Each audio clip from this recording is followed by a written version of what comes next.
Hi everyone, it's Nadine from Thread Meadows. Thank you so much for joining my little stitch along.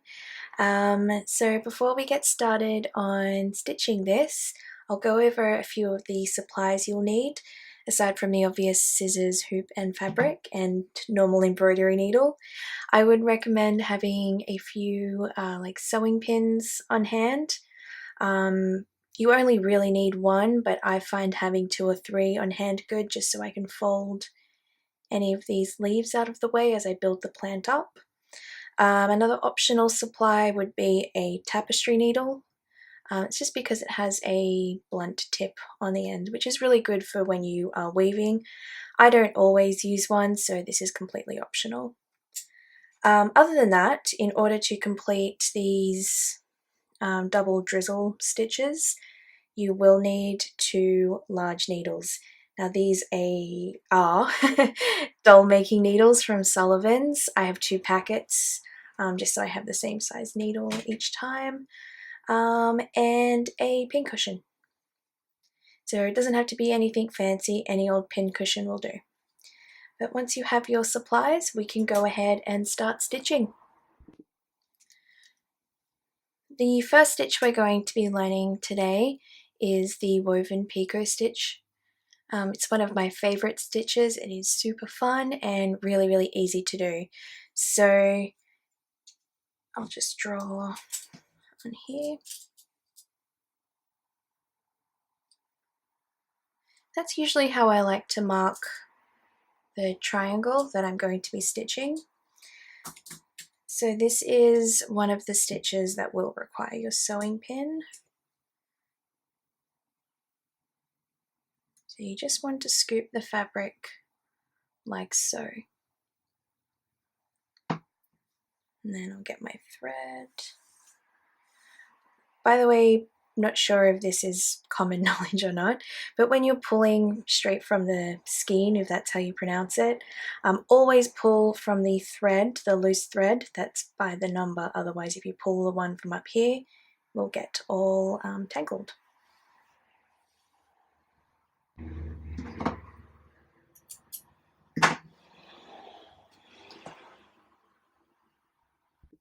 Okay, my needle is all threaded. I have a knot in the end. Because if you have watched my videos before, you know I like to do a waist knot. If you would like to learn more about it, I do have a video on IGTV about how to do it. So with a woven picot, you come up on those markers that I have drawn, pull all the way through, whoops, and wrap it around the back of the needle there. And then go back down on the other side. And then come up on either side of the needle, just there, like as close as you can get, pull through, and wrap around the needle again. So this will create 3 little spokes there. And apologies in advance because I'm a person that rotates my hoop a lot.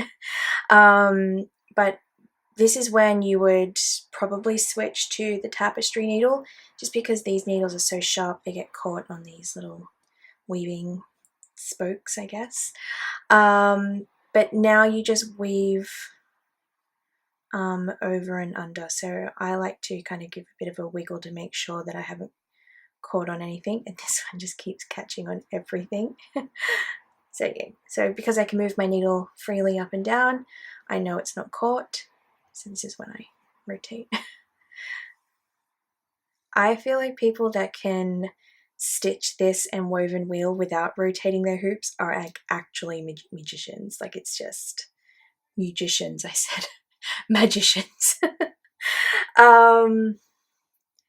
So anyway, now I've weaved that way, I just weave the opposite because I went under this spoke, I'm now going to go over it and under the middle. And then I rotate back around. So because I've gone over on this spoke, now I'm going to go under. I really made a bad job of this. I should have switched to a tapestry needle. Oh well, I've committed now, so. And sometimes I like to, which you may see me do, I might like to push my stitches or my weavings up a little bit just to secure them in place. And then just continue filling until the end. So I won't film myself doing the whole thing. But yeah, I will come back once my whole triangle is filled in. Alright, I am just on my last pass through here. It's getting a little difficult.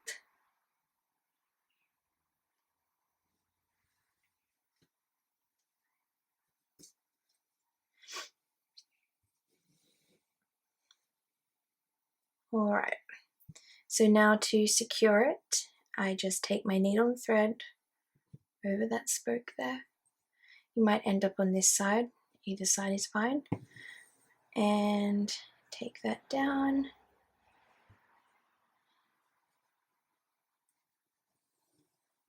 Secure your thread however you prefer. I use the waist knot as I said before, so I just sew mine into the back.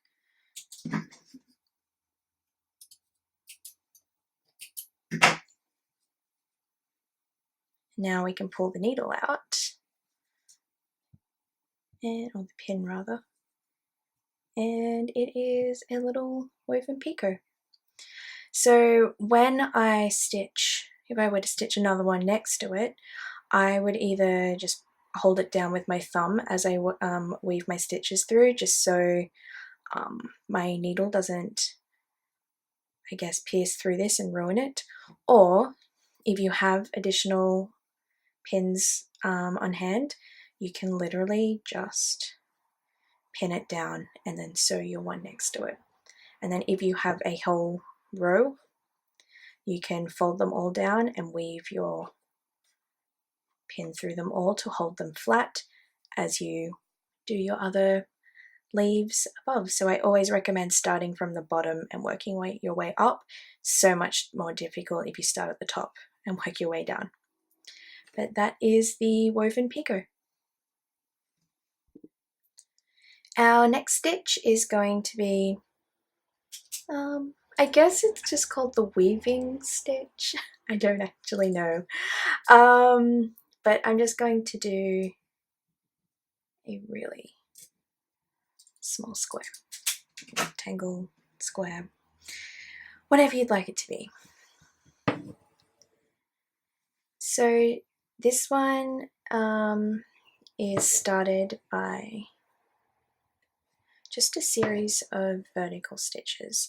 So you can put markers in here if you want to. I'm going to leave mine quite thick, just so you, or spaced apart, just so you can see what it looks like.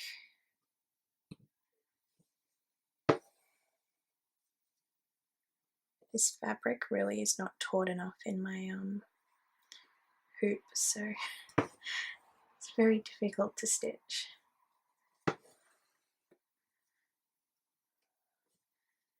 So anyway, whoop. So I've got my vertical stitches in place, and what I'm just going to do now is bring my needle and thread up just on the outside there. And you're going to do the exact same thing that you did with your woven picot, and you can switch to your tapestry needle if you would prefer. I'm going to brave it without one again, and you just want to, I actually might pin this down. So you just want to weave over and under those bars there, except the difference is, instead of going back around and weaving again, what I like to do just to secure it, especially because it is such a specific square shape, I like to take my needle and thread down the fabric, so I know that line is secure and it's not going to Well, that did not work at all. Just so I know it's not going to move about. And then bring it up just above where you went down. I slightly went through the thread there, so yep, just bring it up. And because we technically went under, now we're going to go over, under, over, under.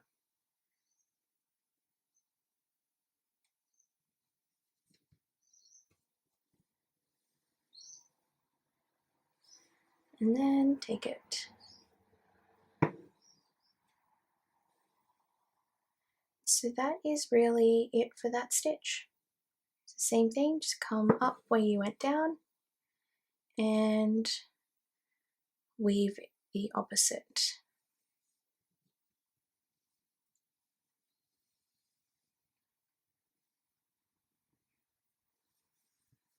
So I'll go ahead and fill this shape in, and then I'll show you a couple of different ways you can end it. Okay, my little rectangle is all filled in. So if you want to, because the edges can sometimes look a little uneven, you can either fix that up with a series of back stitches, which can look good. So I'll do back stitch on the side.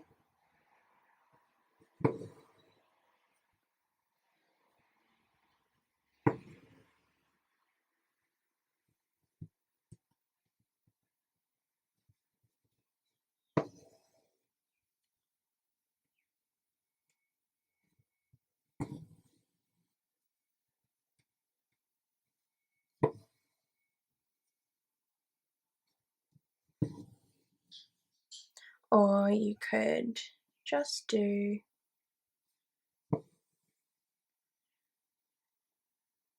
one long straight stitch.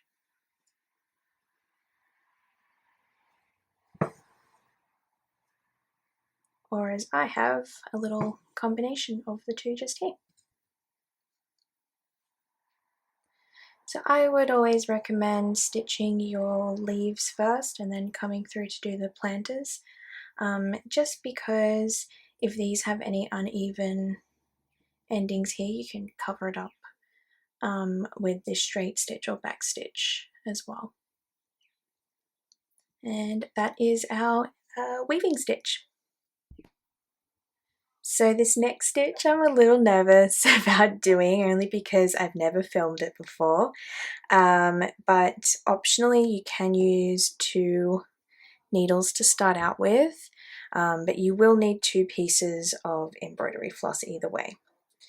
So this is the stitch that you will need your 2 large needles and your pincushion.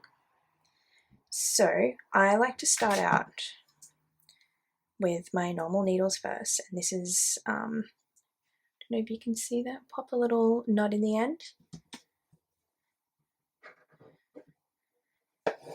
and pull through, and then you can take your needle off the floss and then do the same with the other one. So don't have them spaced too far apart, just as wide as you want each little leaf, I guess, to be. So, and pull through, just like that. So then you will grab your 2 large needles and your, let me just pop that out of the way, and your pincushion, and place your pincushion underneath where you're about to put the needles. So I like to put mine just behind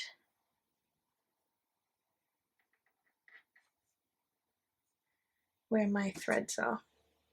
So the pin cushion just kind of keeps it in place. So there we go. So now with these, if you are familiar with cast on stitch, this should be pretty easy for you. but you'll have 2 pieces of thread here. So this piece of thread always will go onto this needle, and this piece will always go onto this needle. So you take it, put your finger underneath and curl it like that. So underneath and curl it, and that will make a little loop which you drop onto your needle. Pull, then make sure you keep this thread over on this side. Don't cross it over to that side. Always keep it on this side. Loop and drop. So continue doing that all the way up the length of the needle. So you can pull like I just did then, just to, I guess, tighten it all up.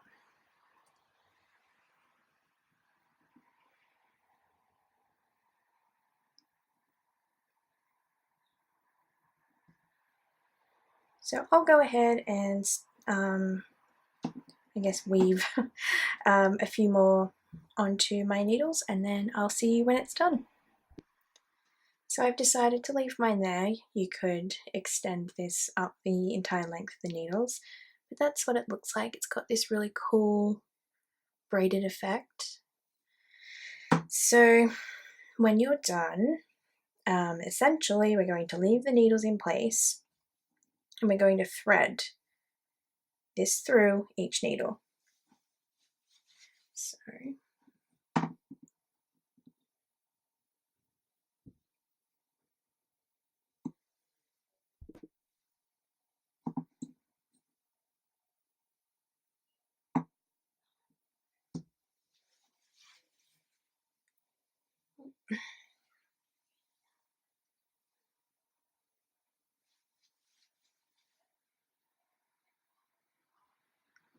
I just put a tiny bit of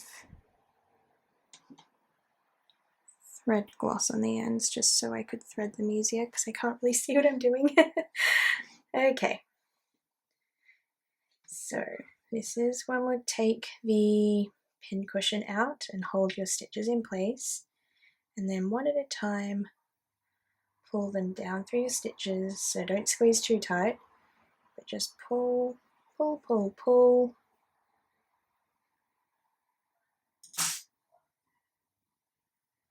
So I just took the needle off and I'm just pulling the thread now until it's through the top. So now I'm just going to do the other one. My finger's in the way.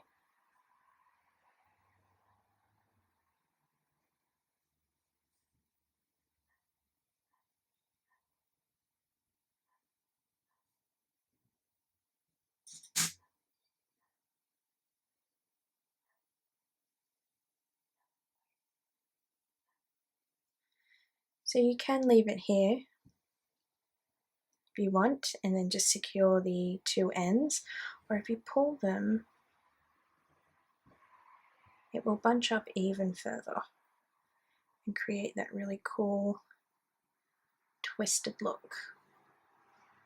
And then with the ends, I would just either tie a knot or thread them onto a needle and secure them in the back. But that is your double drizzle stitch. Pretty cool. So I look forward to seeing all your creations with these 3 stitches.